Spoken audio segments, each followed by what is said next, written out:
کل قیامت کے دن سب سے پہلے اسی کا ہم سے سوال ہوگا۔ جو بندہ نماز نہیں پڑھتا وہ رب کا نشکر ہے، تو نشکروں کے لیے جنت کہاں ہے؟ قرآن پاک میں اللہ سبحانہ و تعالیٰ نے سب سے زیادہ زور اور حکم نماز کا دیا ہے۔ تو جو نمازی ہو کر نماز پڑھ کے آیا اور دکان پر بیٹھا جھوٹ بول رہا ہے، تو نماز اس کا مطلب اثر نہیں کر رہی۔ اگر اثر کرتی تو یہ بے حیائی سے، برے کاموں سے بچتا۔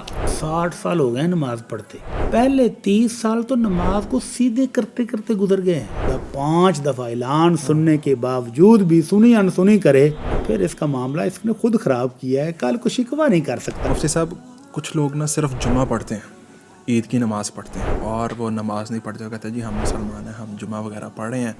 نماز کے سوا کسی عمل کو چھوڑ دینا صحابہ کرام کفر نہیں سمجھتے تھے۔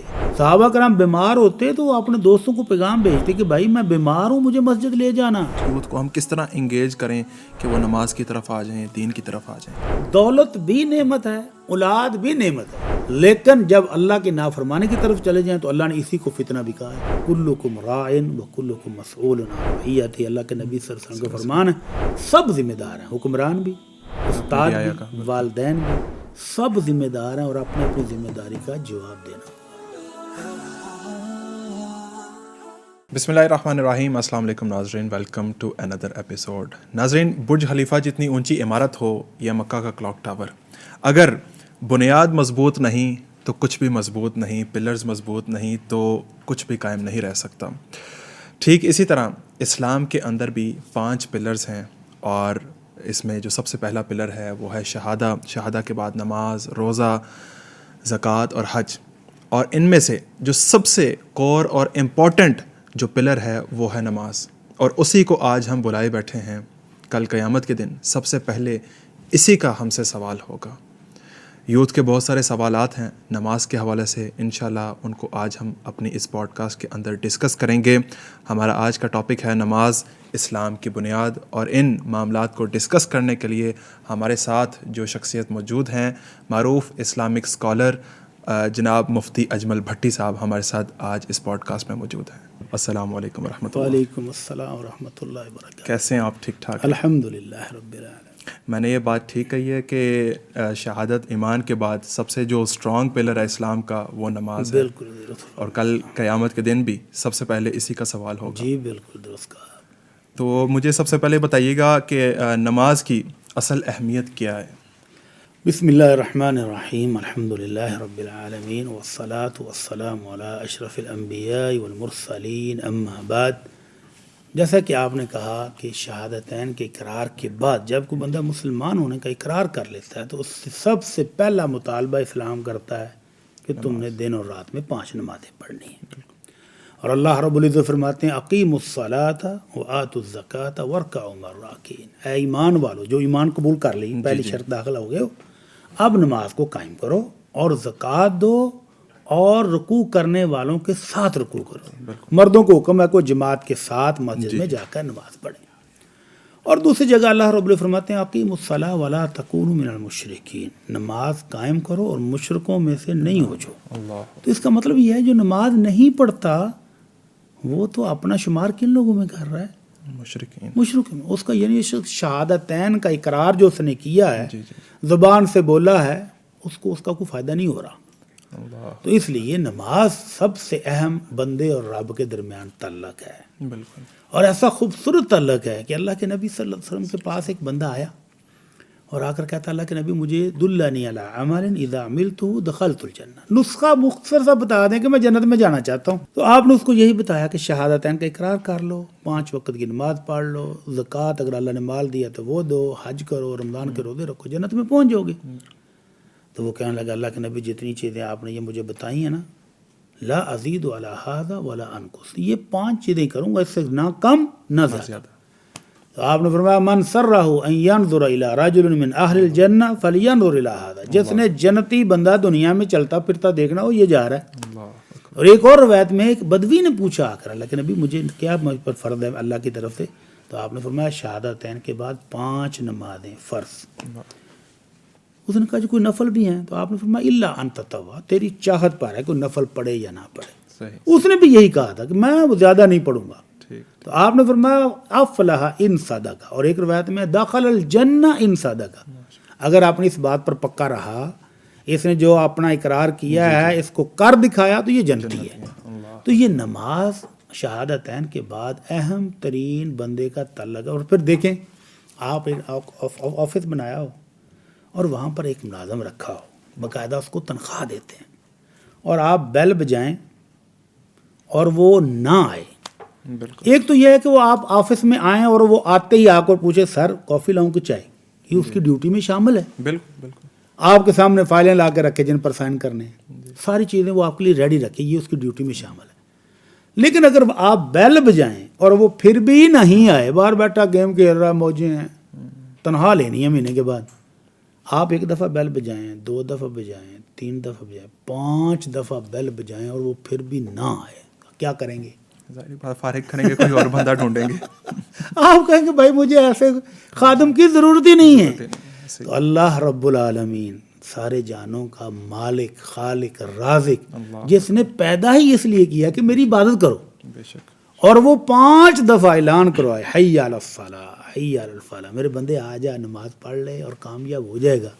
اور بندہ 5 دفعہ اعلان سننے کے باوجود بھی سنی انسنی کرے تو پھر اس کا معاملہ اس نے خود خراب کیا ہے. کل کو شکوہ نہیں کر سکتا کہ مجھے پتہ ہی نہیں چلا, مجھے کسی نے بتایا ہی نہیں, پھر یہ شکوہ کر بھی نہیں سکے. اچھا مفتی صاحب, جو آپ نے شروع میں بات کی کہ کلمے کے بعد جو ہے یہ سب سے زیادہ ضروری ہے, ورنہ فائدہ کوئی نہیں کلمے کا بھی, تو یہ بہت بڑی سٹیٹمنٹ ہے. لیکن کچھ لوگ یہ کہتے ہیں کہ ہر کلمہ پڑھنے والا جنت میں جائے گا, تو اس حوالے سے آپ کی کیا سٹیٹمنٹ ہے؟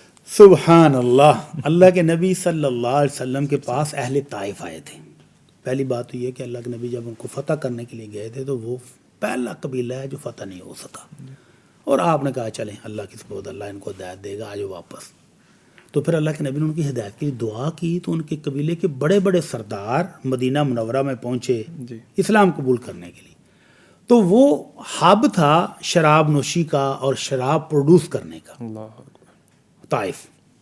تو انہوں نے پہلی ریکویسٹ کی کہ اللہ کے نبی سارے کام ہم کر لیں گے, لیکن یہ شراب بیچنا, خریدنا, بنانا, پینا یہ نہیں چھوڑ سکتے. آپ نے فرمایا یہ نہیں ہو سکتا, ام الخبائث ہے, 10 چیزوں پر لعنت کی ہے شراب کے متعلقہ, چلیں یہ بھی ہم چھوڑ دیں گے.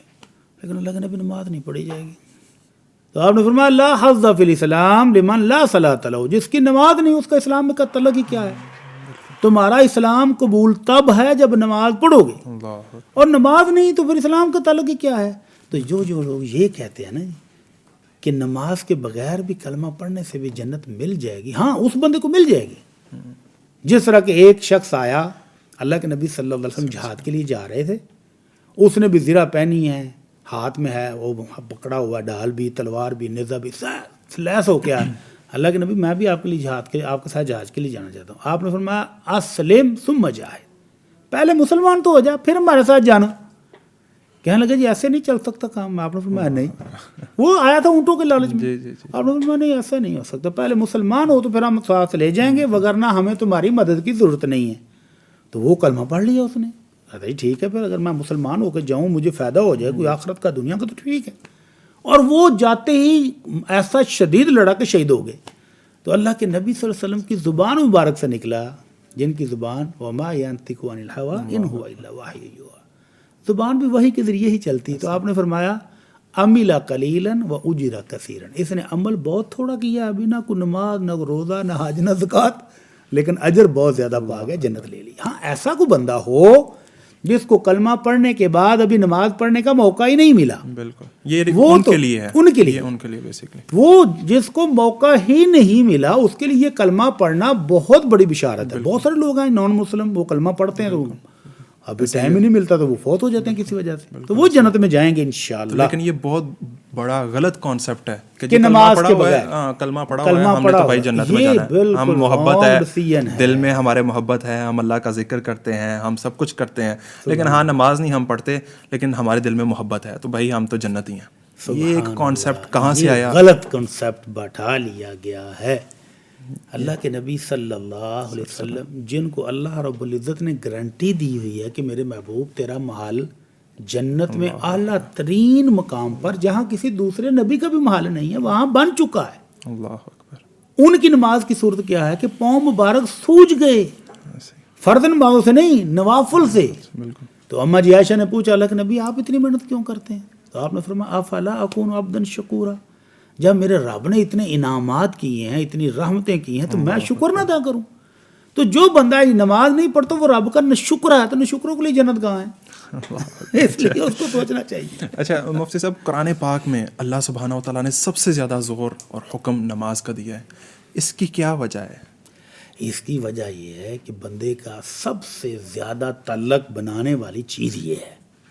اللہ رب العزت خود فرماتے ہیں من عاد لی ولیا فقد آذنتہ بالحرب، جس نے میرے ولی، میرے دوست، میرے یار کے ساتھ کوئی فراڈ کرنے کی کوشش کی، میرا اس کے ساتھ اعلان جنگ ہے۔ اللہ اکبر۔ اور وہ بنتا کیسے ہے؟ اللہ کہتے ہیں جب میں اپنے فرائض اپنے بندے کو بتاتا ہوں تو وہ ان پر عمل کرتا ہے، اور فرضوں پر عمل کرنے کے بعد ما زال یتقرب الیہ بالنوافل، بالکل وہ نوافل عبادت کر کر کے، نفل نماز، نفل روزہ، نفلی حج عمرہ، نفلی صدقہ خیرات، وہ بندہ اتنا قریب ہوتا رہتا ہے کہ اللہ اس کو احبہ، اللہ کہتا ہے کہ میں اس کو اپنا محبوب بنا لیتا ہوں۔ اللہ اکبر۔ اور جب میں اس کو اپنا محبوب بنا لیتا ہوں پھر کنت سمعہ الذی یسمع وبصرہ الذی یبصر، پھر میں اس کے کان، آنکھ، ناک بن جاتا ہوں، ہاتھ بن جاتا ہوں، اس کے ہاتھوں سے گناہ نہیں ہوتے، اس کی آنکھوں سے گناہ نہیں ہوتے، اس کے کانوں سے غلط سنا نہیں جاتا، پھر وہ ایسا بندہ بنتا ہے۔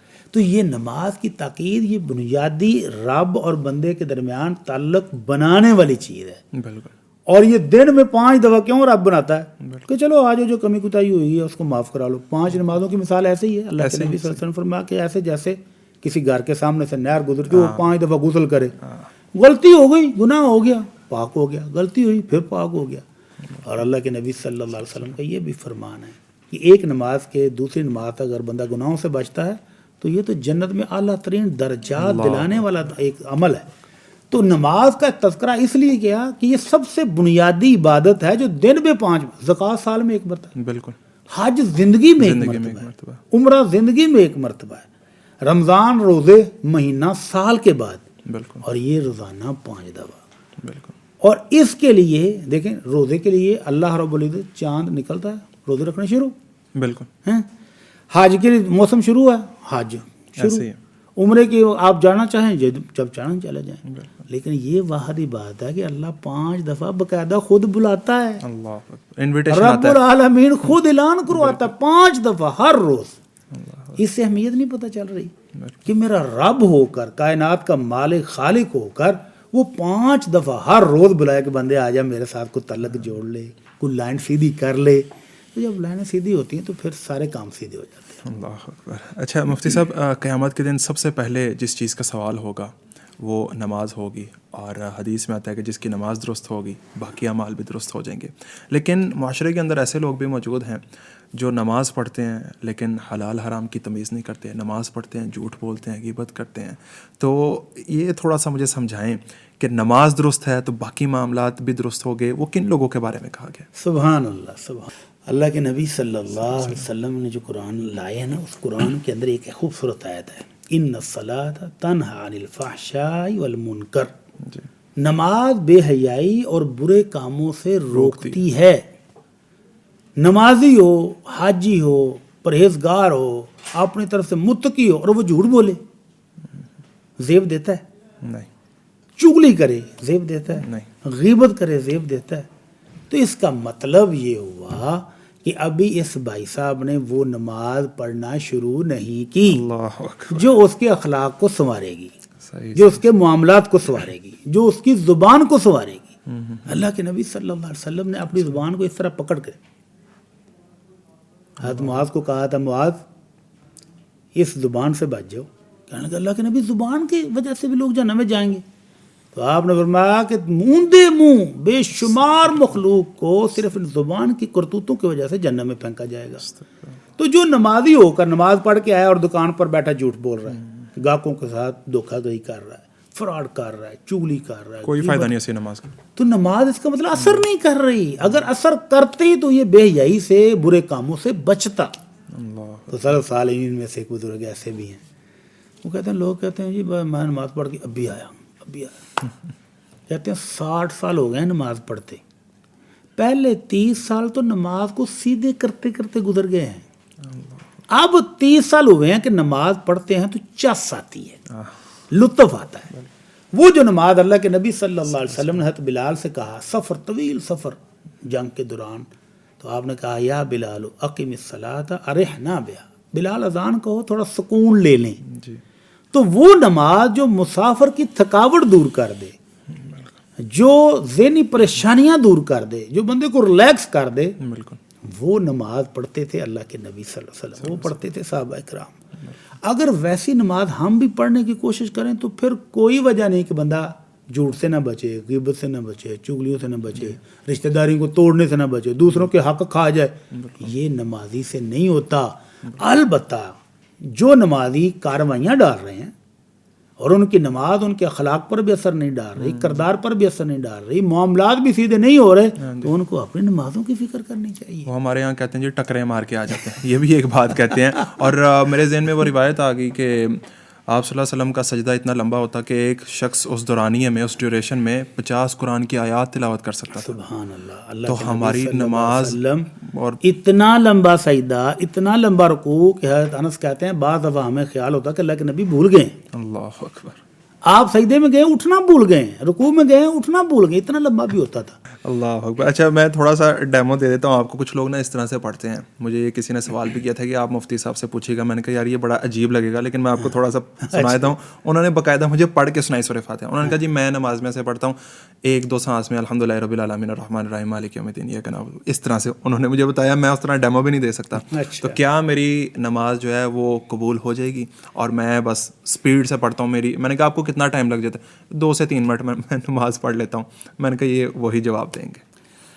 اللہ المستعان. اللہ کے نبی صلی اللہ علیہ وسلم فرماتے ہیں کہ کچھ لوگ نماز پڑھنے آتے ہیں، دیکھیں گھر سے نکلے ہیں، وضو بھی کیا ہے، ٹائم نکال کے مسجد میں بھی آئے ہیں، جماعت کے ساتھ نماز پڑھ کے گئے ہیں، اور آپ نے فرمایا بہت سارے وہ لوگ ہیں جن کو 10% ثواب ملتا ہے.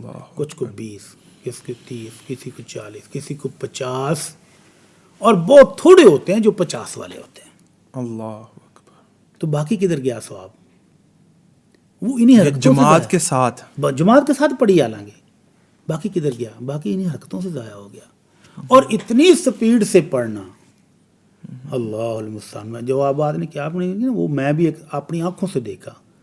فجر کی نماز میں لوگ کہتے ہیں کہ وہ سنتے جو ہوتے ہیں نا ان کا بعد میں ٹائم نہیں ہوتا. بالکل. تو وہ نماز کھڑی ہو جائے تو فٹافٹ پڑھنے کی کوشش کرتا. میں مسجد میں انٹر ہوا ہوں، میرے آگے ایک بندہ جا رہا تھا، اس نے دیکھا جماعت کھڑی ہو گئی ہے، نماز شروع کر دی سنتے، اور میرے صف میں جانے تک وہ بندہ 2 سنتے پڑھ کے صف میں شامل ہو گیا. کیسے؟ جیسے اس نے دیکھا کہ امام صاحب رکوع میں جا رہے ہیں، اللہ اکبر کہا ہے، اس نے سلام پھیرنا بھی بھول گیا. تشہد بیٹھا تھا اسی طرح بھاگا اور جا کر جماعت میں شامل ہو گیا. ایسی نماز کا کیا فائدہ؟ اچھا ادھر سے ایک اور سوال پیدا ہوتا ہے کہ اکثر لوگ جو ہیں فرض نماز کھڑی ہو جاتی ہے، خاص طور پہ فجر کی، تو اس حوالے سے بھی کلیئر کر دیجیے گا کہ لوگ سنتیں جو ہے وہ پڑھتے ہیں. اللہ کے نبی صلی اللہ علیہ وسلم کا حکم ہے اذا اقیمت الصلاۃ المکتوبہ فلا صلاۃ الا التی اقیمت. جب فرض نماز کھڑی ہو جائے تو پھر کوئی نفل، کوئی سنتیں نہیں ہوتی سوائے اس فرض نماز کے. تو اب جہاں ہیں توڑ دیں، ختم ہوگی. جب فرض نماز کی قامت ہوگی، نماز کھڑی ہوگی، آپ کے نفل جہاں ہیں وہیں ختم، وہاں توڑیں اور فرض نماز پڑھیں. جو سنتے فجر کی ہیں یہ بعد میں پڑھنی بھی جائز ہیں. صحیح. اور اشراق کے ٹائم پر پڑھنی بھی جائز ہیں. دونوں وقت ہیں، جب چاہیں آپ پڑھ لیں. ٹھیک ہو گیا. اچھا مفتی صاحب، کچھ لوگ نا صرف جمعہ پڑھتے ہیں، عید کی نماز پڑھتے ہیں، اور وہ نماز نہیں پڑھتے. وہ کہتے ہیں جی ہم مسلمان ہیں، ہم جمعہ وغیرہ پڑھ رہے ہیں، تو بس جمعے کو بہت زیادہ امپورٹنس دیتے ہیں لیکن باقی معاملات کو چھوڑ دیتے ہیں. تو میں نے نا اکثر دوستوں کو میں یہ بات کہتا ہوں کہ آپ ایسا کریں کہ اپنے بچے کو نا ہفتے میں صرف 1 دن آپ نے بھیجنا ہے اسکول، تو کیا اس کا رزلٹ آئے گا سال کے اینڈ پہ؟ کہتے ہیں جی فیل ہی ہوگا. تو میں نے کہا ابھی ہفتے میں صرف 1 دن ہی جا رہے ہیں اور جو مہینے سال بعد جائے عید کی نماز پڑھنے. تو میں نے ان کو یہ اگزامپل دیتا ہوں، کہتے ہیں نہیں جی وہ بالکل اور معاملہ ہے، یہ جمعے کا معاملہ اور ہے، اللہ بخشے گا. بس یہ جو چیز ہے نا کہ بس نہیں، اللہ بڑا جو ہے وہ غفور الرحیم ہے، اللہ معاف کرنے والا. اللہ کی دونوں صفتیں ہیں. اللہ کیا کہتے ہیں؟ نبئ عبادی انی انا الغفور الرحیم وان عذابی هو العذاب العلیم. کہ میرے بندوں کو بتا دو میں بڑا بخشنے والا، بڑا رحم کرنے والا ہوں. اور ساتھ ہی دوسری صفت بھی بتائی گناہ گاروں کے لیے، مشرکوں کافروں کے لیے، نافرمانوں کے لیے، کہ میرا عذاب بھی بڑا دردناک عذاب. یہی بات تو اللہ تعالیٰ نے جب جنت کو پیدا کیا تو جبرائیل علیہ السلام کو وزٹ کے لیے بھیجا. جبرائیل آئے کہنے کہ اللہ تیری ذات کی قسم ان نعمتوں کے بارے میں تو جو سنے گا وہ تو باغم باغ یہاں پہنچے گا, رستے میں رکے گا ہی نہیں. تو اللہ تعالیٰ نے کہا اچھا ذرا ایک دفعہ پھر چیک کر کے. اب اس کے اوپر ایک پردہ ڈال دیا گیا کہ محنت کر کے کمائی جائے گی, مفت میں نہیں ملنی. اب جبرائیل آئے کہنے کہ اللہ مجھے اب خدشہ ہے, تیری رحمت کی قسم کوئی بھی نہیں پہنچے گا. نماز پڑھنی پڑے گی, روزے رکھنے پڑیں گے گرمی میں, حج اتنا مشقت والا, زکوٰۃ دینی پڑے گی, نہیں پہنچیں گے. تو اللہ تعالیٰ نے کہا جو نہیں پہنچیں گے ان کے لیے دوسری جگہ بھی, وہ بھی چیک کر کے. جہنم جب دیکھی اتنی سخت عذاب. تو جبرائیل نے اگر کہا اللہ تیری عزت کی قسم جو بندہ ان عذابوں کے بارے میں سن لے گا وہ کبھی ادھر منہ بھی نہیں کرے گا. تو اللہ تعالیٰ نے کہا اچھا ایک دفعہ پھر وزٹ کر کے. اب جب گئے تو اس کے اوپر موج میلے کی چادر ڈال دی گئی, عیاشیاں, موجیں, وہ بھنگڑے اور فنکشن, ہنسی مذاق, ہلا گلا. تو جبرائیل پریشان ہوگا, کہیں گے اللہ کوئی بھی نہیں بچ سکے گا. تو اللہ نے کہا یہی امتحان ہے پھر میری مخلوق کا, جو میری مانے گا وہ میری رحمتوں والی جنت میں لے جائے گا, اور جو میری نہیں مانے گا اپنے اللہ گلے میں زندگی گزارے گا تو پھر اس کے لیے عذاب بھی تیار ہے. اللہ تعالیٰ ہمیں عذاب سے بچائے. آمین آمین. اچھا مفتی صاحب, بہت سے لوگ کہتے ہیں جی نماز پڑھنے کا دل نہیں کرتا, تو دل کے مطمئن ہونے کا انتظار کریں یا نماز میں اپنے آپ کو فورس کرنا چاہیے؟ دل کیوں نہیں کرتا اس کی بیسک وجہ ڈھونڈیں. اللہ کے نبی صلی اللہ علیہ وسلم نے ایک بیسک وجہ بتائی ہے جی. فرمایا کہ یہ دین ہے, دین ہر بندے کو چیک کر لینا چاہیے بمن یخالل کہ وہ دوست کس کا ہے. اور اچھے دوست کی مثال آپ نے دی عطر فروش کی. آپ اس کے پاس بیٹھیں گے آپ کے کپڑوں سے خوشبو آنی شروع ہو جائے گی. آپ اس سے خرید لیں گے, کپڑوں کو لگائیں, خوشبو آئے گی. وہ آپ کو گفٹ کر دے پھر بھی خوشبو آئے گی. یعنی منیمم اگر آپ اس کے پاس سے بیٹھ کے اٹھیں گے نا تو آپ کے کپڑوں سے خوشبو آ رہی ہے, محفل کا اثر. محفل کا اثر. اور اگر آپ برے دوست سگریٹ نوش کے پاس بیٹھے ہیں, آپ نے نہیں بھی پی, جب آپ وہاں سے اٹھیں گے آپ کے کپڑوں سے بری اسمیل آ رہی ہوگی. تو یہی اثر روح پر بھی ہوتا ہے. اچھے دوست ہوں گے آپ کی روح اچھی ہوگی, آپ کو اچھے اچھے پقیدہ خیالات آئیں گے, اور آپ کا دوست آپ کو اچھے مشورے دے گا. اور اگر گندی بدبودار محفل میں بیٹھیں گے, نہ وہ خود نماز پڑھیں گے نہ آپ کو پڑھنے جانے دیں گے. تو سب سے بیسک وجہ جو اس کو تلاش کریں کہ دل کیوں نہیں کرتا. صحیح. اگر آج کے گیجٹ جو ہیں, آپ کا موبائل آپ کو فیس بک یوٹیوب نہیں نماز پڑھنے دے رہی, تو یہ بھی ایک محفل ہے, گندی محفل. اگر آپ اس بری محفل کی وجہ سے نماز نہیں پڑھ رہے تو دل نہیں کرے گا. آپ اس محفل کو چینج کریں, قرآن سنیں, قرآن کے بعد حدیث سنیں, علماء کرام کے واقعات سنیں, شوق بڑھے گا, نماز پڑھنے کا جی کرے گا. لیکن اگر دل نہیں کرتا تو اس کا مطلب یہ کہ نماز نہیں پڑھیں گے. نماز تو آپ کو پڑھنی پڑے گی. صحابہ اکرام کہتے ہیں کہ اصحاب محمد صلی اللہ علیہ وسلم لا یرون شیئا ترکہ کفر غیر الصلاۃ. نماز کے سوا کسی عمل کو چھوڑ دینا صحابہ اکرام کفر نہیں سمجھتے تھے. اور نماز کو چھوڑ, میرا دل نہیں کرتا, یہ کیا بات ہے دل نہیں کرتا. صحابہ کرام بیمار ہوتے تو وہ اپنے دوستوں کو پیغام بھیجتے کہ بھائی میں بیمار ہوں, مجھے مسجد لے جانا. اور دو بندے دونوں سائڈوں سے سہارا دے کر لا کے اس کو صف میں بٹھا دیتے, اور وہ بیماری کی حالت میں بھی نماز پڑھتا. اور عمر فاروق رضی اللہ تعالیٰ عنہ جماعت پر سلام پھیرنے کے بعد دیکھتے کہ دائیں کون ہے بائیں کون ہے, اور جو بندے نظر نہیں آتے ان کا بقاعدہ پوچھتے بھائی وہ کدھر ہے, اور اگر بیمار ہے تو تیمارداری کرتے, اور اگر اس کا عذر ہے تو اس کو پوچھ دے کیوں نہیں آئے. تو ایک صحابی نے عذر پیش کیا کہ امیر المومنین میں بیمار ہوں اور مجھے مسجد میں لانے والا لے جانے والا کوئی نہیں. تو کہنے لگے بھائی آپ نے اتنے دن ہو گئے مسجد میں نماز نہیں پڑھی, آپ کا یہ عذر تھا تو آپ ہمیں بتاتے, ہم آپ کو بیت المال سے خادم مہیا کرتے جو تمہیں نماز پڑھنے کے لیے لے کر آتا. یہ کیا عذر ہوا میرا دل نہیں کرتا. مسلمان ہو نماز کا دل نہیں کرتا. اچھا مفتی صاحب, نماز میں سکون اور خشوع کیسے لا سکتے ہیں ہم؟ یہ خوش قسمتی ہے ان لوگوں کی جن کو قرآن یاد ہوتا ہے ترجمے کے ساتھ. ترجمے کے ساتھ جب وہ پڑھتے ہیں نا اللہ کی رحمت والی آیات تو روح تازہ ہو جاتی ہے, اور جب عذاب والی آیتیں آتی ہیں تو روح کانپ جاتی ہے. تو سب سے پہلی چیز تو آپ کو نماز کا ترجمہ آنا چاہیے. پھر ان سے ضروری ہے کہ آپ سنتوں اور نوافل کا اہتمام کریں. سنتے اور نوافل پڑھیں گے تو آپ کو لذت آنی شروع ہو جائے گی جو فردوں میں پیک پر پہنچ جائے گی. اور اگر آپ سنتے ہو نوافل چھوڑنا شروع ہو جائیں اور خالی فرض پڑھیں, جلدی جلدی پڑھ کے میں آیا, ہمارا اسٹائل کیا ہے, کھانا تیار ہے 1 منٹ میں نماز پڑھ کے آئے, میں آیا بس, کھانا سکون سے کھائیں گے, نماز 1 منٹ میں پڑھیں گے, یہ کیا بات ہوئی. تو نماز کو سکون سے پڑھنے کے لیے پورا وقت دیں, سنتے پڑھیں, نوافل پڑھیں, نماز کا ترجمہ سیکھیں, قرآن جو پڑھنا ہے اس کا ترجمہ سیکھیں, پھر آپ کو نماز میں مزہ بھی آئے گا, لذت بھی آئے گی. اور پھر ہمیشہ چھوٹی صورتیں, قل هو اللہ احد, انا اعطیناک الکوثر, والعصر, یہی نہ صورتوں میں پڑھتے رہیں, بلکہ بڑی صورتیں بھی پڑھیں, بدل بدل کے پڑھیں. نماز میں توجہ بھی رہے گی, خشوع بھی رہے گا اور مزہ بھی آئے گا. اچھا مفتی صاحب, اس میں ایک اور سوال ہے کہ جب رات کو ہم نفلی عبادت کرتے ہیں, نفلی نماز پڑھتے ہیں, تو کئی لوگ جو ہیں ان کو قرآن نہیں آتا, وہ قرآن نہیں, ان کو یاد نہیں ہے, حافظ نہیں ہے, تو وہ کہتے ہیں جی ہم قرآن کھول کے پڑھ سکتے ہیں, ترجمے والا قرآن. بالکل پڑھ سکتے ہیں.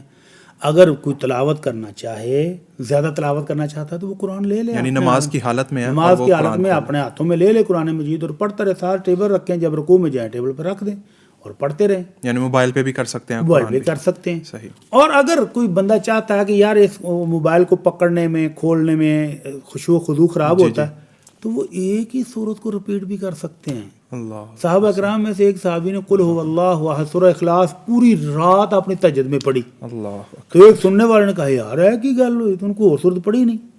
تو اس نے شکایت لگائی, اللہ کے نبی صلی اللہ علیہ وسلم یہ ساری رات ایک ہی صورت پڑھتے رہے.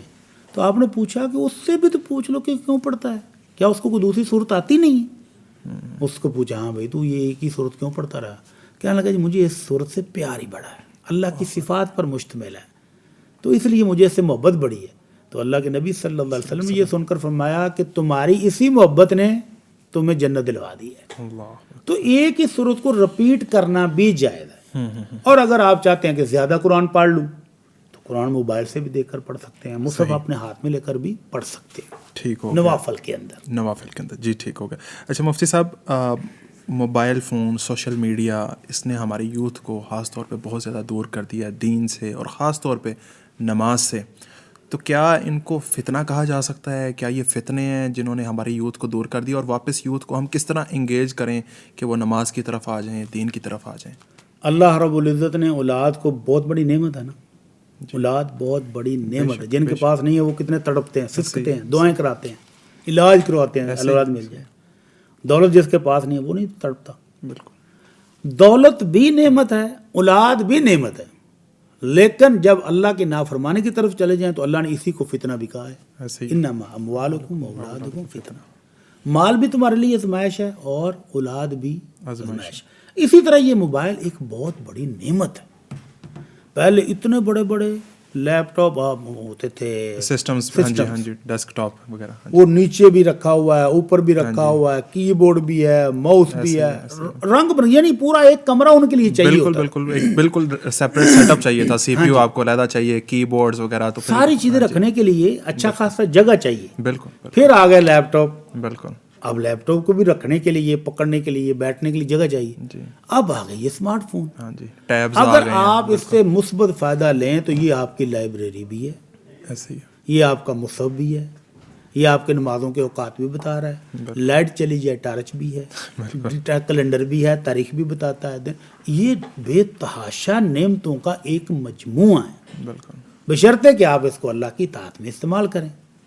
آپ اس سے فائدہ اٹھانا چاہیں. آپ نے یہ جو پروگرام ہے نا, میں اس کی تیاری کے لیے رات کو بیٹھا. جی جی, آپ کو دیکھنے والا گئے مولوی صاحب تو موبائل استعمال کرتا, میں نے 1 گھنٹہ 1.5 گھنٹہ لگایا اور بے شمار چیزیں نماز کے متعلقہ اس میں جمع کر لیں.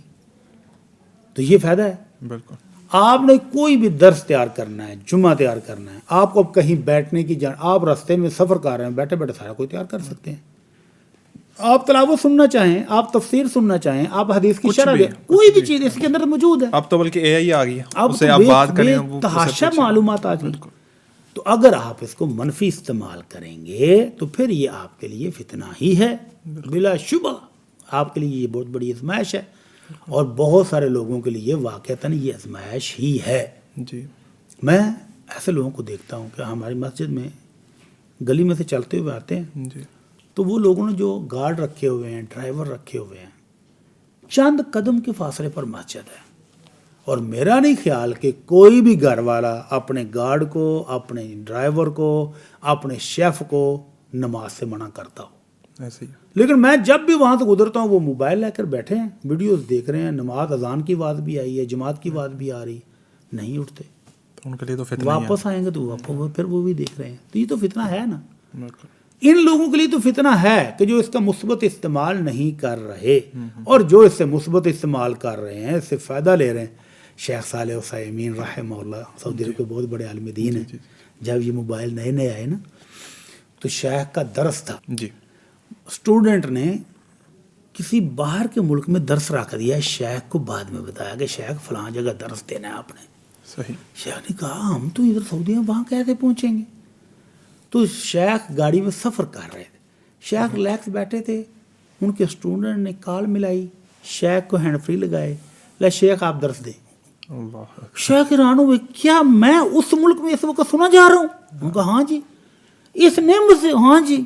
تو شیخ نے اتنا اللہ کا شکر ادا کیا کہ دیکھیں ہم ہزاروں میل دور بیٹھے لوگوں کو بھی دین کی تبلیغ کر رہے ہیں. اور ابھی یہ جو ہم پروگرام ریکارڈ کر رہے ہیں اس کو آپ جب اپلوڈ کریں گے اپنے چینل پر تو کہاں تک پہنچے گا؟ ایسے ہی. تو اگر وہاں پر بیٹھے کروڑوں لوگ، لاکھوں لوگ اس طرح کی مثبت چیزیں، مفید چیزیں دیکھیں گے، سنیں گے، دین کی رہنمائی لیں گے تو پھر تو فائدہ ہی فائدہ ہے. پھر یہ ایک بہت بڑی نعمت ہے. اور اگر اس کا منفی استعمال ہی ہر وقت کیا جائے تو پھر یہ فتنہ ہے. لیکن مفتی صاحب کیسے یوتھ کو واپس ہم لا سکتے ہیں، یا پیرنٹس کو آپ کیا سب سے پہلا ذمہ دار والدین ہیں، پھر اس کا مدرسہ اور سکول کے اساتذہ ذمہ دار ہیں، پھر تیسرے نمبر پر حکومت ذمہ دار ہے. والدین پرورش کر رہے ہیں اس کے 7 سال سے 10 سال کی عمر تک. میں نے اپنی مسجد میں دیکھی ایسے بچے، چھوٹا بچہ ہے ابھی چھوٹی چھوٹی باتیں کرنی شروع ہوا ہے، وہ اپنے ماموں کے ساتھ آتا ہے، ماموں نماز شروع کرتے ہیں اس کو سامنے بٹھا لیتے ہیں، وہ کہیں اٹھ کے نہیں جاتا. جب امام صاحب کہتے ہیں نا اسپیکر میں اللہ اکبر تو وہ بھی چھوٹی سی توتلی زبان میں اللہ اکبر وہ بھی کہتا ہے. جب امام صاحب سجدے میں جا رہے ہیں اور رکوع میں جا رہے ہیں اللہ اکبر کہتے ہیں وہ بھی ساتھ کہہ رہا ہے. بالکل. یہ بچے کی تربیت ہو رہی ہے. اس کے مقابلے میں ایک نمازی کو میں نے دیکھا کہ بچے کو ساتھ لے کر آیا، بچے نے تھوڑا سا شور میں چاہا تو اس کو اسپیکر کھول کے تو موبائل پکڑا دیا، اب وہ بیل بجنے لگ بھی، کوئی گانے شانے بجنے لگ، وہ تو فٹافٹ بند کیا. اب یہ بھی تربیت کا ایک روخ ہے. تو پہلے 10 سال بچے کی تربیت والدین کی ذمہ داری ہے. ایک اماں نے، ایک مائی نہیں کہیں گے، بیٹی نے فون کیا جی میرا 4 سال کا بچہ بہت شرارتی ہے، بہت تنگ کرتا ہے اور بالکل بھی کسی لمحے بیٹھتا نہیں ہے، کوئی وظیفہ بتائیں. میں نے کہا بھلی مانس اس عمر میں تو نے اس کی تربیت کرنی ہے، وظیفے پڑھ کے پھونکے نہیں مارنی. ہاں ٹھیک ہے صبح شام کے اذکار اس کو پھونک ماریں، اللہ کی فاس میں دے دیں، لیکن اس کی تربیت کریں. اگر اس کو موبائل دیا ہوا ہے، اس کو ٹیب لے کر دیا ہوا تو یہ بند کریں. بالکل. اس کو کھیلنے کے لیے فزیکل کچھ چیزیں دیں، وہ کھیلے آپ کے سامنے، آپ اس کے ساتھ کھیلیں، اس کو ایکسرسائز بھی چاہیے، لیکن اس کو مثبت چیزیں سکھانا اب آپ کی ذمہ داری ہے. مفتی صاحب بچہ کھانا نہیں کھاتا موبائل کے بغیر. ہاں موبائل کا تو ایسی ویڈیو بھی آ گئی، بڑا نہیں کھا رہا، ایسے ہی بڑا بھی ناراض ہو جاتا میرا موبائل پہلے دو. تو یہ موبائل سے جان چھڑانا سب سے پہلی ذمہ داری والدین کی، اس کے بعد اساتذہ کرام کی، اس کے بعد حکومت کی ذمہ داری بھی ہے. اب دیکھیں یورپی ملکوں کے اندر غالباً آسٹریلیا نے 16 سال سے کم عمر بچوں پر سوشل میڈیا کے استعمال پر پابندی لگا دی. کئی ملکوں نے لگا دی. 16 سال کے بچے پر سوشل میڈیا استعمال کرنے پر پابندی. اور جنہوں نے یہ گیجٹ تیار کیے ہیں وہ اپنے بچوں کو 10 سال کی عمر تک ان کے قریب نہیں پھڑکنے دیتے. اور ہمارے ہاں بچہ ابھی بیچارہ مشکل اٹھ کے بیٹھنے لگتا ہے تو اس کو موبائل پر 1 سال کا کارٹون لگا کے اس کو بٹھا دیتے ہیں. 1 سال سے شروع ہوتا ہے. اور مفتی صاحب ریسرچ ہے اس کے اوپر کہ بچوں کی آئی سائٹ ویک ہو رہی ہے، پٹھے ویک ہو رہے ہیں، برین نہیں گرو کر رہا، بچے کینسر کے مریض بن رہے ہیں، کینسر کے مریض، بچوں کو ہارٹ اٹیک ہو رہا ہے. کیوں ہو رہا ہے؟ انہی وجہ سے ہو رہا ہے، گرو نہیں کر پا رہے، صحیح گروتھ نہیں ہو رہی، بالکل گروتھ رک گئی ہے. تو ان سب چیزوں کا ذمہ دار سب سے پہلے کون ہے؟ والدین. تو اگر والدین ہی ایک بچے کو علیحدہ ٹیب لے کر دیا ہوا ہے اور وہ بچے بیٹھے ہیں بے ہوش ہو رہے ہیں تو پھر ذمہ داری والدین کی ہے. سب سے پہلے والدین، اس کے بعد اساتذہ اور اس کے بعد گورنمنٹ. حکومت کو بھی ان بچوں کا سوچنا ہے، وغیرہ خدا نخواستہ ایسا موقع بھی آ سکتا ہے جیسے یورپ میں ہے، جیسے امریکہ میں ہے. ہمارے ملکوں سے جتنے انٹیلیجنٹ بچے ہوتے ہیں ان کو اسکالرشپ کا لالچ دے کر کیوں لے جاتے ہیں؟ وہاں ان کے امور مملکت چلانے کے لیے، فیکٹریاں چلانے کے لیے، دفتر چلانے کے لیے یوتھ نہیں ہے. ایسے ہی جو ہے وہ بیکار ہے.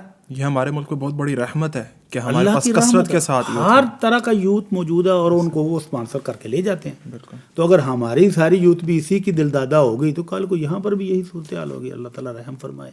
آمین. تو ان چیزوں سے بچانا والدین، امام مسجد، خطیب، اساتذہ اور حکومت سب کی مشترکہ ذمہ داری ہے. سب اس میں حصہ ڈالیں گے تو ہی بچے کامیاب. تو کل قیامت کے دن اپنا حساب دینا مشکل ہوگا، تو اگر بچوں کا حساب دینا پڑ گیا. سبحان اللہ. کلکم راعٍ وکلکم مسئول عن رعیتہ. اللہ کے نبی صلی اللہ علیہ وسلم کا فرمان ہے سب ذمہ دار ہیں، حکمران بھی، استاد بھی، والدین بھی، سب ذمہ دار ہیں اور اپنے اپنی ذمہ داری کا جواب دینا ہوگا. اپنا حساب دینا مشکل ہے، اور اگر کہا جائے جی اس کا حساب دینا ہے، اپنی اولاد کا حساب دینا ہے، اپنی بیوی کا حساب دینا ہے، گھر والوں کا اللہ حساب تعالیٰ دینا ہے. فرماتے ہیں فَأَمَّا مَنْ أُوتِيَ كِتَابَهُ بِيَمِينِهِ فَسَوْفَ يُحَاسَبُ حِسَابًا يَسِيرًا وَيَنْقَلِبُ إِلَىٰ أَهْلِهِ مَسْرُورًا. جس بندے کو نامہ مال دائیں ہاتھ میں دیا گیا اس کا حساب بڑا آسان ہوگا اور وہ اپنے گھر والوں کے پاس ہنستا مسکراتا چھلانگے لگاتا ہوا جائے گا. اور جس کے بائیں ہاتھ میں دیا گیا وہ روئے گا، پیٹے گا، کہے گا کاش مجھے نامہ مال ہی نہ دیتے، نہ ملتا، نہ مجھے پتہ چلتا، روئے گا. تو یہ کیسے ہوگا صاحب یسیرہ؟ اللہ کی رحمت ہوگی کہ اللہ کے ساتھ تعلق بنایا ہوگا، اللہ کے ساتھ باتیں کی ہوں گی، اللہ کی مانی ہوگی، تو اللہ کے سامنے ریکارڈ پیش کیا جائے گا. اللہ کہے گا جانے دو، اپنا بندہ ہے، اللہ. بغیر تفتیش کیے. اور اللہ کے نبی صلی اللہ علیہ وسلم فرماتے ہیں من نوقش فی الحساب عذب. جس سے پوچھ لیا گیا کہ یہ کیا ہے تو کیوں، اور یہ کام کرنے کا حکم تھا کیوں نہیں کیا، وہ نہیں بچ پائے گا. کیوں آ گیا تو بس کیوں آ گیا تو وہ پھنس گیا. اللہ اکبر. تو اس لیے اس دن کے حساب سے بچنے کے لیے، حساب یسیر کرنے کے لیے اپنی ذمہ داریوں کا ابھی سے خیال کریں. اور اس میں یہ بھی بتا دیں کہ نماز کے اندر بھی ہم دعائیں کر سکتے ہیں، اور نماز کے اندر کون کون سی سٹیج پہ ہم کون کون سی دعائیں کر سکتے ہیں. سجدے کے اندر والدین کو اپنے بچوں کی اصلاح کی دعا کرنی چاہیے. صحیح. اور ربنا هب لنا من ازواجنا وذرياتنا قرة اعین واجعلنا للمتقین اماما واصلح لی فی ذریتی انی تبت الیک. یہ والی دعائیں سجدے میں کریں، تشہد میں بیٹھ کر کریں، رات کو تہجد کے وقت اٹھ کر کریں، بارش ہو رہی ہو تب کریں، دو نماز اور اقامت کے درمیان قبولیت کا وقت ہے اس وقت کریں. تو جب بھی قبولیت کا وقت ہو بچوں کے لیے دعائیں بھی کریں اور ان کی تربیت بھی کریں. صحیح. اور اکثر لوگ نماز کے بعد بھی دعا کرتے ہیں. بالکل کرنی چاہیے. کرنی چاہیے. ہمارے ہاں اصل میں رواج ہے کہ جب تک اس ہاتھ اس طرح نہ کریں ہم سمجھتے ہیں دعا ہوئی نہیں ہے. حالانکہ سجدے میں ہاتھوں نہیں کرتے، ہاتھوں نیچے رکھے ہوتے ہیں. تشہد میں بھی ہاتھ رانوں کے اوپر ہوتے ہیں. جیسے آپ نے پہلے کہا کہ نبی کریم صلی اللہ علیہ وسلم کی زیادہ تر دعائیں سجدے یہ کی حالت سجدے میں ہیں اور تشہد میں ہیں. جی. تو اصل ٹائم یہی ہے. لیکن اگر کوئی بندہ نماز کے بعد بھی کرے تو کر لے. ہمارے یہاں اسی کو دعا سمجھا جاتا ہے، تو اس طرح بھی کرنا، ہاتھ اٹھا کے بھی مانگنا جائز ہے، کر لے. ٹھیک ہو گیا. مفتی صاحب سب سے بڑا سوال، کیا نماز کے بغیر کوئی جنت میں جا سکتا ہے؟ اللہ اکبر. اللہ رب العزت نے اس کا جواب جنتیوں کی زبان میں قرآن مجید میں خود ہی دیا ہے. جی. جب جنتی جنت میں چلے جائیں گے نا تو وہاں پر کچھ دوست یاد آئیں گے، یار نظر نہیں آ رہے کہاں ہیں. آپس میں مشورے کا، یار وہ ہمارا دوست ہوتا تھا، ہمارے ساتھ کھیلتا تھا، اٹھتا تھا، بیٹھتا تھا، کدھر ہے؟ جنت میں تو نظر دورائیں گے نہیں ملی. جنت میں ملاقاتیں ہوں گی نا مومنوں کی، بالکل بڑی آسان ملاقات ہوگی، لیکن نہیں مل رہے. جہنم میں دیکھیں گے تو جہنم میں پڑے ہوں گے. تو ان سے پوچھیں گے ما سلککم، جہنم میں کیسے چلے گئے؟ تو ان کا سب سے پہلا جواب کیا ہوگا؟ لم نک من المصلین، کہ ہم نماز نہیں پڑھتے تھے.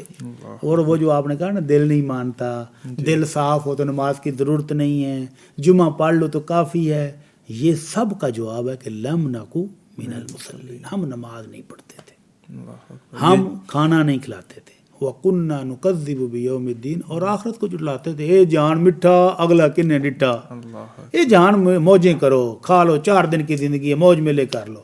نماز نہیں پڑھی. سب سے پہلے جرم کا اقرار کہ ہم جنت میں اس لیے نہیں پہنچے کہ نماز نہیں پڑھی ہے. ٹھیک ہو گیا. اچھا مفتی صاحب یہ بھی بتا دیجیے گا کہ قضا نماز کی جماعت ہو جاتی ہے؟ اگر نماز قضا ہو جائے تو جماعت کروا سکتے ہیں؟ اگر آپ کا نماز کا کسی عذر کی وجہ سے وقت گزر گیا ہے تو نماز کی جماعت بالکل ہو سکتی ہے. اللہ کے نبی صلی اللہ علیہ وسلم سفر میں تھے، رات ساری سفر کیا، تو سحری سے پہلے جب تھک گئے تو آپ نے ایک جگہ پڑاؤ کیا اور پوچھا کہ کون بندہ جو فجر کی نماز کے لیے ہمیں جگائے. تو حضرت بلال نے کہا اللہ کے نبی میں حاضر ہوں، آپ لوگ آرام کریں، میں ہوں جاگ رہا ہوں، میں سب کو جگا دوں گا۔ تو حضرت بلال کچھ دیر نماز پڑھتے رہے، بیٹھے رہے، اور پھر اپنے اونٹ سے ٹیک لگا کے مشرق کی جانب منہ کر کے بیٹھ گئے کہ جیسے تھوڑی سی روشنی ہوگی تو میں سب کو جگا دوں گا۔ لیکن وہ اونٹ کے ساتھ ٹیک لگائی، تھکے ہوئے تھے، سو گئے۔ اس وقت جاگ آئی جب سورج کی تپش نے اللہ کے نبی صلی اللہ علیہ وسلم کو جگایا۔ سب سے پہلے اللہ کے نبی صلی اللہ علیہ وسلم بیدار ہوئے، پھر حضرت ابوبکر، پھر حضرت عمر۔ تو اللہ کے نبی صلی اللہ علیہ وسلم نے پوچھا بلال تو نے تو ڈیوٹی لی تھی؟ کہنے لگا اللہ کے نبی صلی اللہ علیہ وسلم جس ہستی نے آپ کو سلا دیا اس نے مجھے بھی سلا دیا۔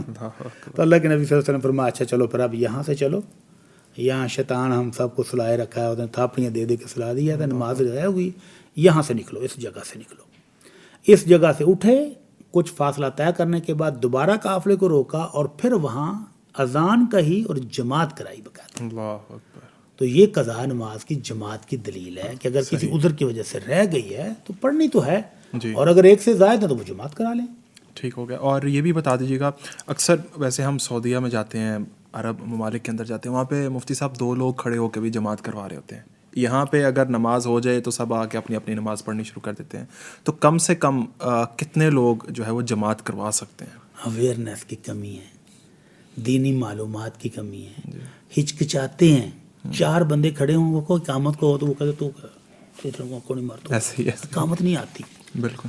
جبکہ میں نے سعودی عرب میں 90 کی دہائی میں دیکھا، چھوٹے چھوٹے بچے آتے تھے مسجد میں، مسجد نبی کے سین میں بہت کھلا ہے، فٹ بال نہیں نہ ملا تو انہوں نے اپنی چابیوں کا گچھا رکھ لینا، اس کو ہی فٹ بال بنا کے کھیلنا شروع کر دینا۔ ایسے ہی اور ایک دن میں نے دیکھا کہ وہ بچے کھیلتے کھیلتے آئے، نماز گزر گئی ہے عصر کی، 4 بچے تھے، آئے ہیں، 3 پیچھے کھڑے ہو، ایک کو آگے کہا کہ چل تو جماعت کرا، پیچھے انہوں نے تکبیر کہی اور چھوٹا بچہ جماعت کرا رہا اور چاروں نے جماعت کے ساتھ نماز پڑھی۔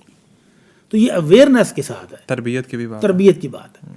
ابھی ہماری مسجد جو ہے وہ ایک کالونی میں ہے، تو ساتھ ہی پارک ہے، بچے کھیلتے رہتے ہیں فٹ بال، کرکٹ۔ ابھی مجھے ایک دن بڑی خوشی ہوئی کہ وہ بچے کرکٹ کھیلنے والے چھوٹے چھوٹے بچے آئے، جماعت ہو گئی ان کے آنے تک، وضو کر کے آئے تو انہوں نے واقعتاً جماعت کروائی اور پیچھے کھڑے ایک بچے نے اقامت بھی کہی۔ ماشاءاللہ۔ تو یہ جو بڑے گھبراتے ہیں نا، ان کی وجہ یہ ہوتی ہے کہ ان کو شرم آتی ہے، اقامت نہیں آتی، ان کو جماعت کرانے کا طریقہ اور سلیقہ نہیں آتا۔ ایسے ہی اگر ان کو یہ طریقہ آیا نا تو پھر وہ بڑے دھڑلے سے کھڑے ہو کر کہیں گے آ جائے یار 2 بندے بھی ہیں، کم از کم 2 بندے ہوں تو جماعت ہو جاتی ہے۔ صحیح۔ اللہ کے نبی صلی اللہ علیہ وسلم رات کو تہجد کے لیے اٹھے تو حضرت عبداللہ بن عباس اس رات اسپیشل اللہ کے نبی کی نماز چیک کرنے کے لیے گئے تھے، جی۔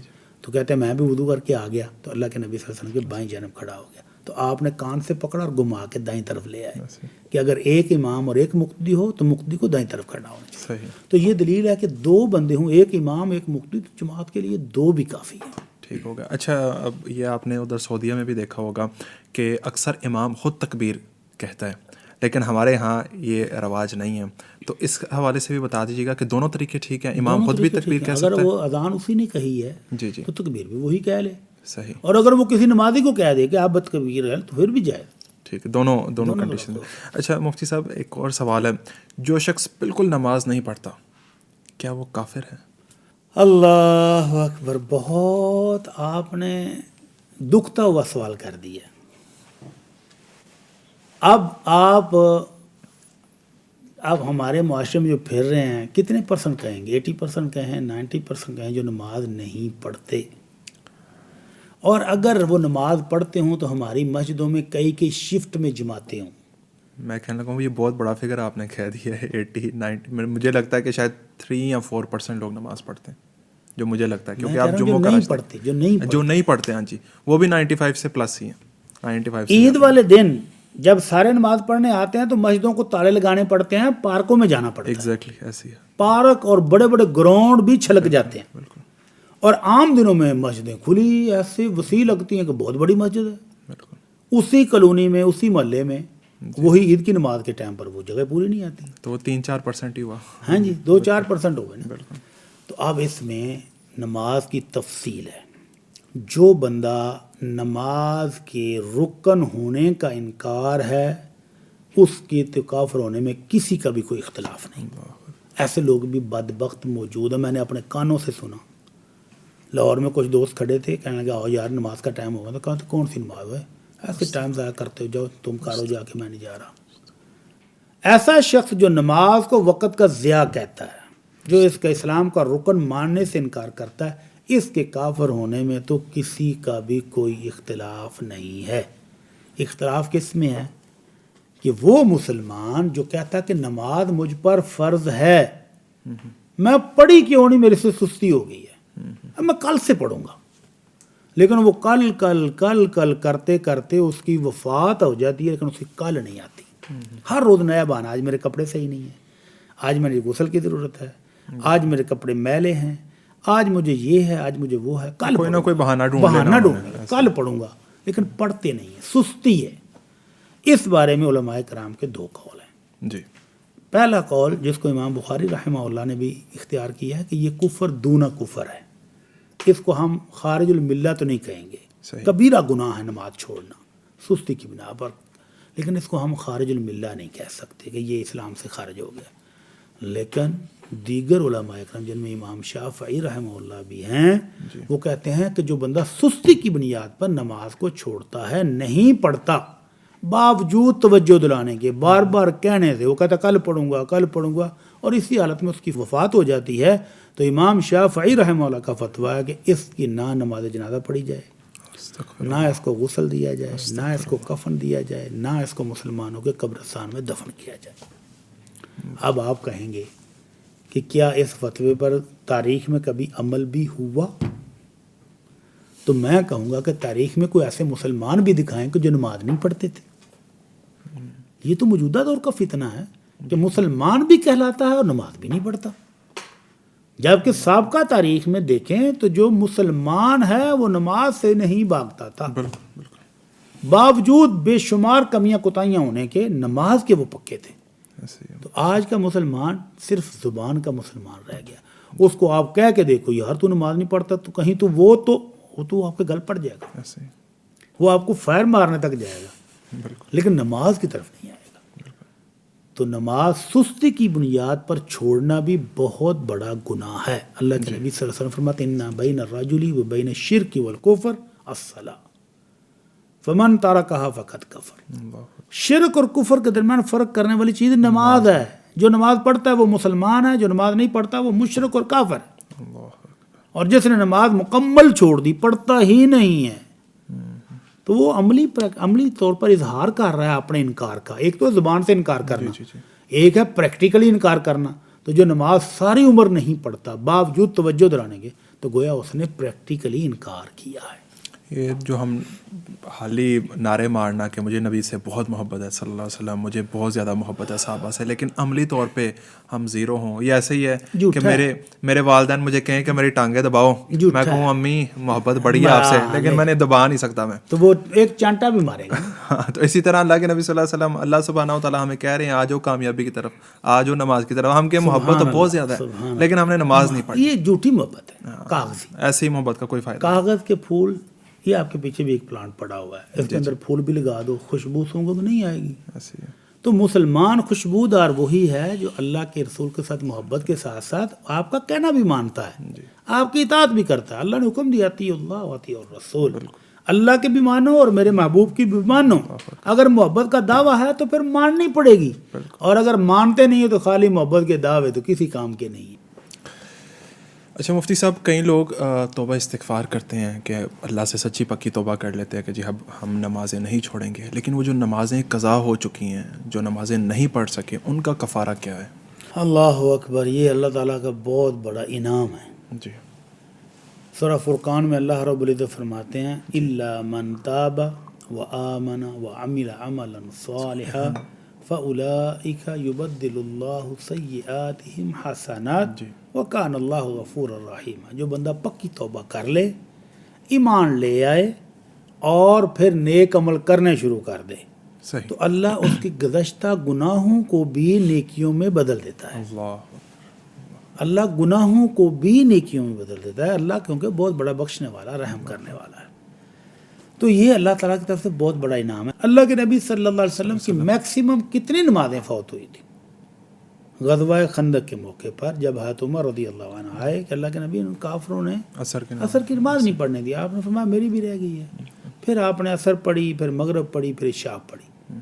اس ایک واقعے کے بعد تاریخ اسلامی میں مسلمانوں کی نمازیں قضا ہونے کی کوئی مثال نہیں ملتی ہے۔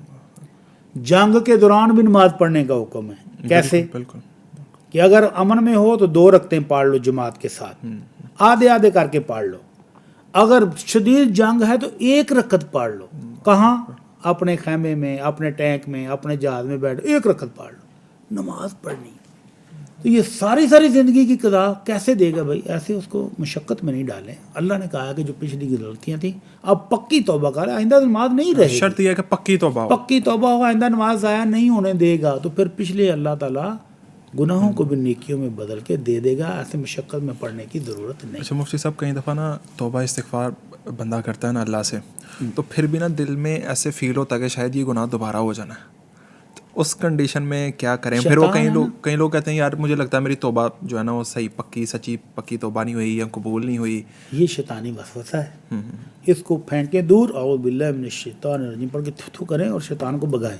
صحیح۔ اور توبہ جب آپ کو اللہ نے توفیق دے دی، اب آپ نیکیاں کر رہے ہیں، گناہوں سے بچ رہے ہیں، اور آپ اپنی تعلیمات جو اسلامیوں پر عمل کر رہے ہیں، تو اس کے بعد توبہ ہو چکی ہے بھائی۔ بالکل، اللہ اجر دے گا انشاءاللہ۔ ایسے پریشان نہیں ہونا اور شیطانی وسوسوں میں نہیں آنا کہ میری توبہ نہیں ہوئی، میری توبہ نہیں ہوئی۔ پریشان، شیطان پریشان کرتا ہے ہر 2 حالت میں۔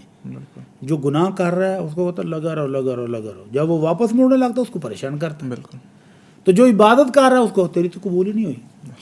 تو جو دونوں حالتوں میں شیطان پریشان کرتا ہے، شیطانی وسوسوں میں نہیں آنا ہے۔ ٹھیک۔ اچھا اس میں یہ بھی تھوڑا سی وضاحت کر دیجیے گا کہ نماز کی حالت میں اکثر وسوسات آتے ہیں، تو کئی دفعہ اتنے شدید ہوتے ہیں، یہ میرے اپنے ساتھ بھی ہوتا ہے کہ دل کرتا ہے نماز توڑ کے دوبارہ شروع کریں۔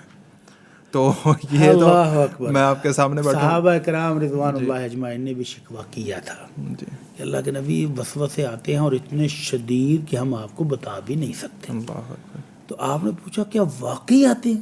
کہنے کہ جی ہاں اللہ کے رسول بڑے شدید وسوسے آتے ہیں۔ تو آپ نے فرمایا یہ تو سری خالص ٹھوس ایمان کی دلیل ہے اللہ، کہ چور کہاں جاتا ہے چوری کرنے؟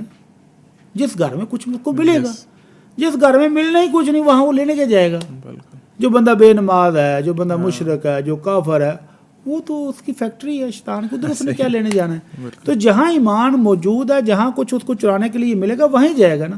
تو اللہ کے نبی صلی اللہ علیہ وسلم نے صحابہ کرام کو جو بتایا تھا نسخہ وہ یہ تھا کہ نماز کے دوران اعوذ باللہ من الشیطان الرجیم، نماز پڑھتے پڑھتے اپنی بائیں جانب تھوڑا سا مڑ کے تھتکار دیں 3 دفعہ، تو وہ شیطان اور اس کے وسوسے ختم ہو جائیں گے۔ نماز جاری رکھیں، یہ کسی بھی حال میں ہوں، کسی حالت میں بھی نماز کے دوران۔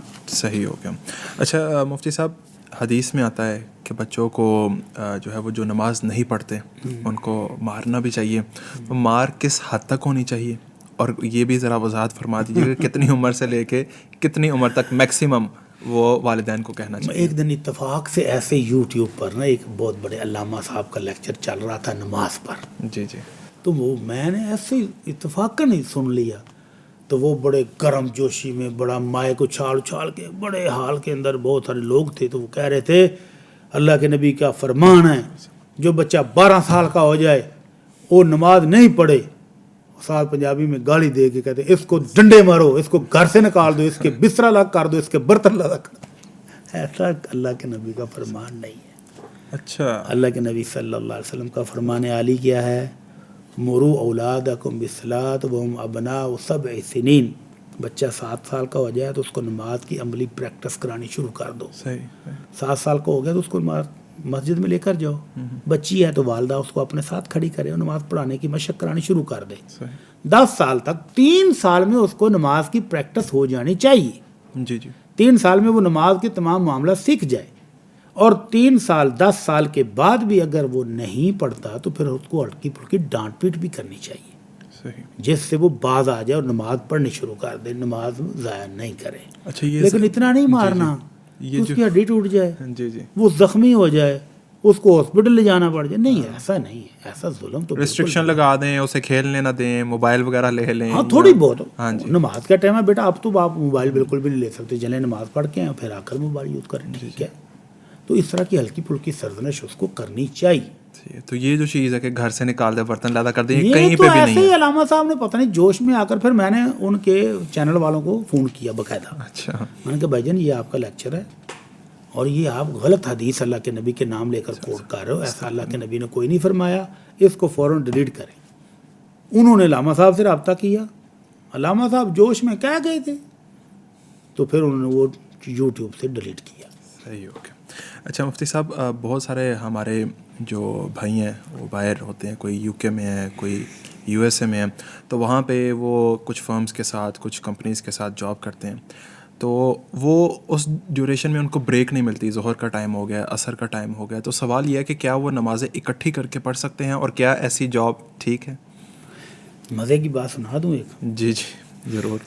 میں صاحب الجمعہ پڑھانے کے لیے جا رہا ہوں, تو میرے ساتھ والی سیٹ پر ایک صاحب کوئی کسی کمپنی کو کوئی مینیجر وغیرہ کو ٹیپ لگتے تھے. جی. کچھ سفر کرنے کے بعد انہوں نے دیکھا مولوی صاحب ہیں, کہنے لگے جی ایک مسئلہ پوچھنا ہے, پوچھ سکتا ہوں آپ سے؟ میں نے کہا جی پوچھ لیں. کہنے لگے جی میری ایک سائی وال میں میٹنگ ہے آج, تو ہم نے سارا دن بزی رہنا ہے, تو میں نے فجر کے ساتھ ہی ساری نمازیں پڑھ لی ہیں. کیا درست کیا میں نے؟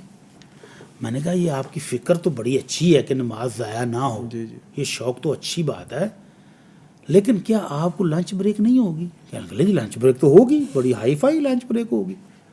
میں نے کہا پھر ٹی بریک بھی ہوگی؟ کہتا ہاں ہائی ٹی بھی ہوگی.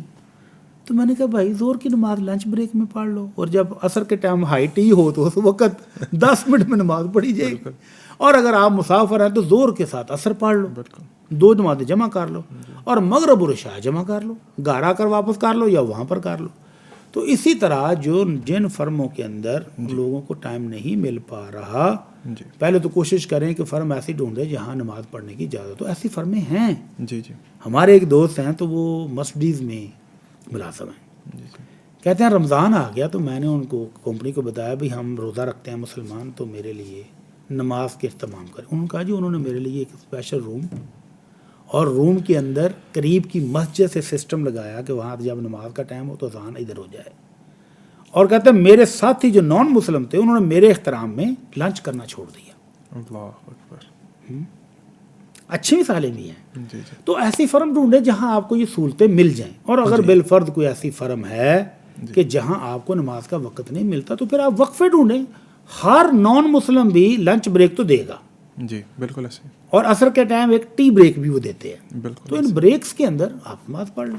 ٹھیک ہو گیا. اور اگر بالفرض کوئی چانس نہیں ملتا تو پھر زور کو عصر کے ساتھ جمع کریں, جی, اور مغرب کو عشاء کے ساتھ. وہ پھر مجبوری ہوگی. مجبوری کے ساتھ. ٹھیک ہو گیا.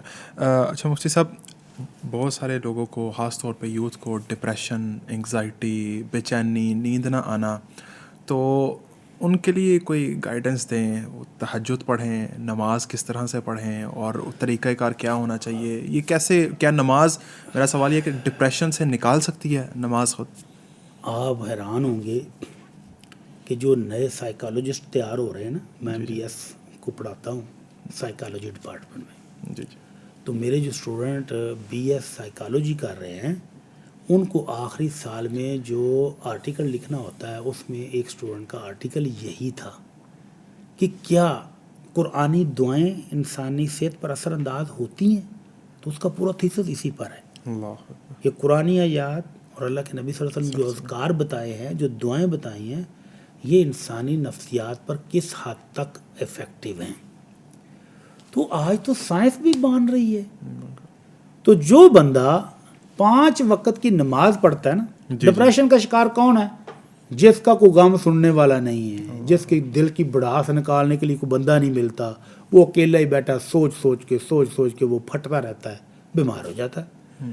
5 وقت نماز پڑھنے کے لیے مسجد میں گیا, 2-4 نمازی سے السلام علیکم, جی صاحب کیا حال ہے, بزرگوں کیا حال ہے, بھائی کیا حال, اس حال پوچھتے ہیں, وہ ساری ڈپریشن انگزائٹی دور ہو جاتی ہے. اگلی نماز 2 گھنٹے کے بعد پھر آ جاتی ہے, پھر جاتا ہے تو پھر فریش ہو کے آ جاتا ہے. اسی طرح خواتین گھر میں اگر نماز پڑھیں تو وہ فریش ہو جائیں گی, جی جی, اللہ کا ذکر کریں گی. تو اللہ کہتے ہیں الا بذکر اللہ تطمئن القلوب. سکون چاہتے ہو, جی جی, راحت چاہتے ہو تو پھر نماز پڑھو. نماز ویسی جیسی محمد الرسول اللہ صلی اللہ علیہ وسلم نے سکھائی ہے, وہ سپیڈ والی نہیں جو بندے کو مزید تھکا دے. نماز پڑھ کے ہولے آؤ چاہ میں تھک گیا جی, ایسی نماز نہیں. نماز خود راحت کا سامان ہے اگر آپ اس کو نماز سمجھ کر پڑھیں. اچھا ٹھیک. مفتی صاحب آخری بس 2 سوال ہیں.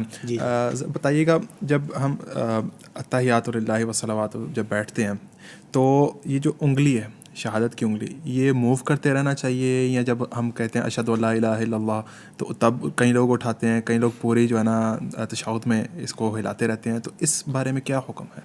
اللہ کے نبی صلی اللہ علیہ وسلم کی نماز جن صحابہ کرام نے بیان کی ہے وہ بیان کرتے ہیں کہ اللہ کے نبی صلی اللہ علیہ وسلم جب تشہد میں بیٹھتے تھے جی کان یحرکها ویدعو بها, اللہ کے نبی صلی اللہ علیہ وسلم اس کو حرکت بھی دیتے تھے اور دعائیں بھی مانگتے رہتے تھے. صحیح. اب حرکت میں علماء کرام کے دو موقف ہیں. ایک جیسے انگلیاں نیچے ہے, آپ نے یہ اوپر اٹھائی تو یہ حرکت ہو گئی ہے, جی آپ پورے تشہد میں اس کو کھڑا رکھیں اور دعائیں مانگتے رہیں. ٹھیک ہو گیا. دوسرے علماء کرام کہتے ہیں کہ نہیں, اس کو حرکت دیتے رہیں. حرکت یہ ہے مسلسل, کان یحرکها کا مطلب استمرار ہے, ٹھیک ہو گیا. کہ چلتی رہے انگلی جب تک آپ تشہد میں بیٹھے ہیں. ٹھیک. اور امام احمد رحمہ اللہ سے پوچھا گیا کہ اس کو کتنی حرکت دینی چاہیے, کہتے ہیں واللہ شدیداً, زور زور سے. وجہ ایک حدیث میں آتا ہے کہ لہی اشد علی الشیطان من الحدید, یہ لوہے کے ہتھوڑے سے بھی زیادہ زور سے شیطان کے سر میں لگتی ہے. تو امام احمد کا موقف یہ ہے رحمہ اللہ کہ نماز میں ایک تو قابو آتا ہے, اس کو پھینٹی لگاؤ جتنی لگائی جا سکتی. ٹھیک ہو. تو جو اشہد اللہ الہ الا اللہ پر گرانے والی اور اٹھانے والی روایت ہے وہ کوئی روایت نہیں ہے, وہ ایسے ہی مشہور ہو گیا لوگوں کے ہاں, اس کی کوئی دلیل مجھے تو کم از کم علم نہیں ہے. جیسے وہ آپ نے پہلے بتایا نا کہ برتن لیدا کر دو, وہ لیدا کر دو, یہ بھی اس میں سے ایک ہے. مفتی صاحب ایک اور سوال ہے کہ اکثر ہم نے دیکھا ہے لوگ جب سلام نماز ختم کرتے ہیں, سلام پھیرتے ہیں نا السلام علیکم ورحمۃ اللہ, تو وہ پیچھے بھی دیکھ لیتے ہیں کہ پیچھے کون ہے, کون آیا ہوا ہے, کون نہیں ہے, پورا اسکین کر لیتے ہیں, اور پھر ادھر سے بھی کرتے ہیں, اور پھر آپ نے لیفٹ پہ بھی سارا اسکین کر لیتے ہیں. تو یہ تھوڑا سا بتا دیجیے گا کہ جب آپ نے نماز ختم کرنی ہے تو نظر کدھر رکھنی ہے اور کتنا آپ نے گردن جو ہے وہ کتنے کو گھمانی ہے, یہ بھی تھوڑا سا بتا دیکھیے. نماز تو نماز ہے, ابھی آپ نماز سے فارغ نہیں ہوئے کہ آپ لوگوں کو دیکھیں گے کون کون آیا ہے کون نہیں آیا ہے. بالکل. تو اللہ کے نبی صلی اللہ علیہ وسلم کا سلام پھیرنے کا یہی طریقہ تھا کہ آپ دائیں طرف منہ موڑتے اور السلام علیکم ورحمۃ اللہ کہتے. تو یہ سلام بیسک آپ نے جو ادھر والے نمازی ہیں جو فرشتے ہیں ان کو کیا ہے, ٹھیک, اور جو ادھر والے نمازی اور فرشتے ہیں ان کو آپ نے سلام کیا ہے. آپ نظر کہاں ہے, جہاں آپ کی جینون نظر جاتی ہے چلی جائے, کوئی مسئلہ نہیں. یہ جو کچھ لوگ کہتے ہیں جی کندھے کو دیکھے, اس کی روایت بھی میرے علم میں نہیں ہے. اور جو لوگوں کو دیکھنے والی بات ہے وہ تو اگر جینونی کو نظر پڑ جائے تو ٹھیک ہے, لیکن اگر وہ انٹینشلی دیکھتا ہے کہ کون کون بیٹھا ہے اور کون کون نہیں تو پھر غلط ہے. نہیں, وہ آپ نے نوٹ کیا ہوگا نا اکثر ایسے ہوتا ہے نا, تو پھر آگے ہو کے دیکھتے ہیں. ٹھیک ہے.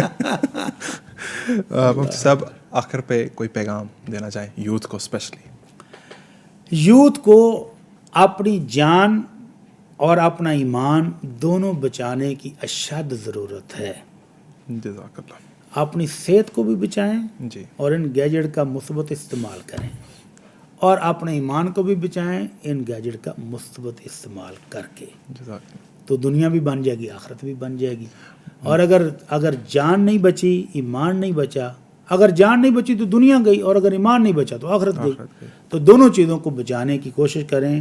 گراؤنڈ میں جائیں, کھیلیں, بھاگیں, دوڑیں, صحت بنائیں اور اپنے نمازوں کا اہتمام کریں. آخرت بھی انشاءاللہ بن جائے گی. اور اگر دن رات موبائل کو لے کر بیٹھے رہے, صحت بھی برباد اور ایمان بھی خطرے میں. جزاک اللہ مفتی صاحب, بہت بہت مزہ آیا اور بہت کچھ آج سیکھنے کو ملا ہے. مفتی اجمل بھٹی صاحب ہمارے ساتھ موجود تھے. انشاءاللہ دوبارہ آپ سے ملاقات ہوگی. السلام علیکم ورحمۃ اللہ وبرکاتہ.